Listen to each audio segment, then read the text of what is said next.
Assalamualaikum warahmatullahi wabarakatuh. Anak-anakku, kembali lagi di pelajaran ilmu pengetahuan sosial. Sekarang kita akan membahas terkait masuknya kebudayaan Hindu-Buddha di Indonesia. Jadi, Indonesia merupakan negara kepulauan yang terletak antara benua Asia dan Australia.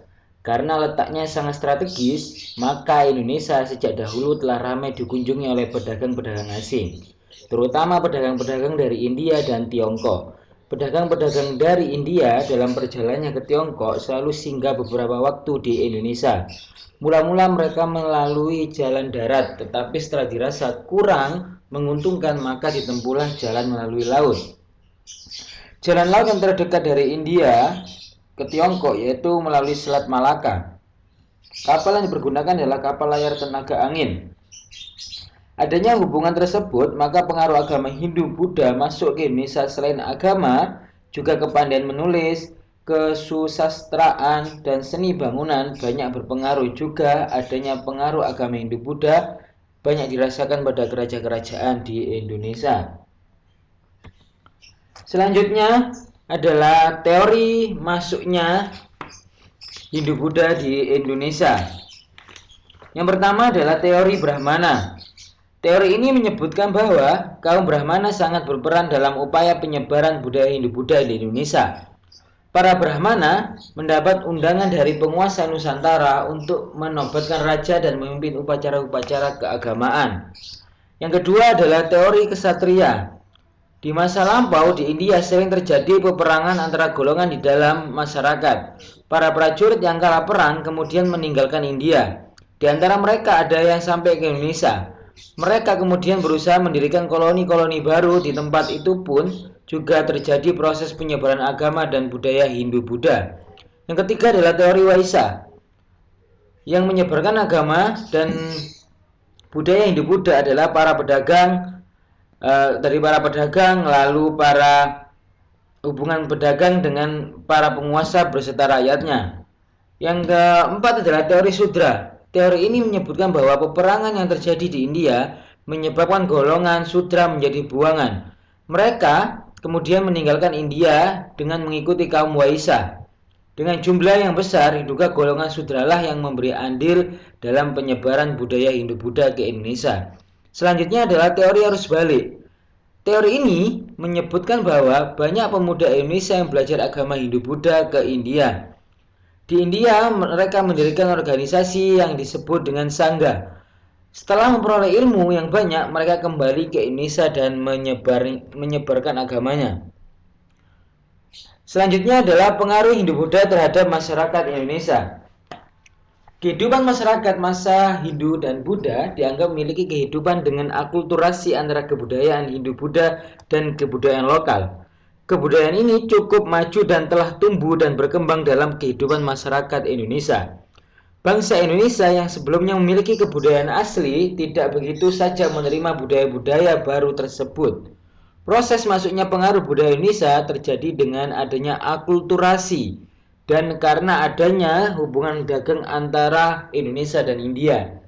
Kebudayaan yang datang dari India mengalami proses penyesuaian dan kebudayaan asli Indonesia.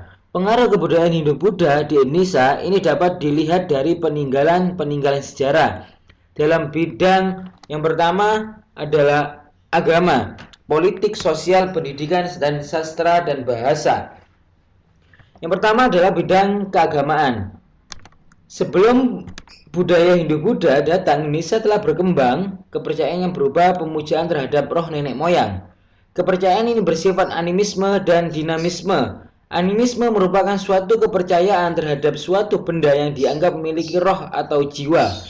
Dinamisme merupakan suatu kepercayaan bahwa setiap benda memiliki kekuatan gaib. Dengan masuknya kebudayaan Hindu-Buddha, masyarakat Indonesia secara berangsur-angsur memeluk agama Hindu dan Buddha, diawali oleh golongan elit di sekitar istana. Itu bidang agama. Yang kedua adalah bidang politik. Sistem pemerintahan kerajaan dikenalkan oleh orang-orang India. Dalam sistem ini, kelompok-kelompok kecil masyarakat bersatu dengan kepemilikan wilayah yang luas. Kepala suku yang terbaik dan terkuat berhak atas tampuk kekuasaan kerajaan. Jadi, konsep politik ini dinamai dengan konsep politik Dewa Raja. yang diartikan bahwa raja adalah wakil dari Tuhan yang biasanya bersifat turun-temurun. Oleh karena itu, lahirnya raja-kerajaan seperti Kutai, Tarumanegara, Sriwijaya itu adalah kerajaan yang bercorak Hindu-Buddha. Selanjutnya adalah bidang sosial. Masuknya kebudayaan Hindu menjadikan masyarakat Indonesia mengenal aturan kasta, yaitu yang dibahas tadi adanya Brahmana adalah kaum pendeta, para sarjana, terus kesatria itu prajurit, pejabat, bangsawan. Ketiga kasta waisya, pedagang, petani, pemilik tanah dan prajurit. Keempat adalah sudra, yaitu rakyat jelata dan pekerja kasar. Selanjutnya adalah bidang pendidikan. Lembaga-lembaga pendidikan semacam asrama merupakan salah satu bukti pengaruh dari kebudayaan Hindu-Buddha di Indonesia. Lembaga pendidikan tersebut memiliki atau mempelajari satu bidang saja, yaitu keagamaan. Salah satunya adalah Sriwijaya menjadi pusat pendidikan agama Buddha. Jadi pusat pendidikan agama Buddha saat itu adalah di Sriwijaya di wilayah Sumatera. Selanjutnya adalah bidang sastra dan bahasa. Pengaruh Hindu-Buddha pada bahasa adalah dikenal dengan digunakannya namanya bahasa Sanskerta dan huruf Pallawa oleh masyarakat Indonesia. Pada masa kerajaan Hindu-Buddha di Indonesia, seni sastra ini berkembang terutama pada zaman kerajaan Kediri dan berbagai kerajaan lainnya yang berada di Nusantara ataupun di Indonesia. Jadi pengaruh Hindu-Buddha bisa dilihat melalui 5 bidang ini: agama, politik, sosial, pendidikan, dan sastra dan bahasa. Mungkin itu aja Nana yang kita bahas hari ini. Kita sudah bahas terkait masuknya Hindu-Buddha, teori apa saja yang masuk, terus kasta apa aja, terus pengaruh Hindu-Buddha bagaimana, dan peninggalannya. Mungkin itu aja Nana. Mungkin yang ditanyakan bisa ditanyakan di grup yang sudah tersedia. Sekian dari Pak Rahman. Wallahul muwaffiq ila aqwamit thoriq. Wassalamualaikum warahmatullahi wabarakatuh.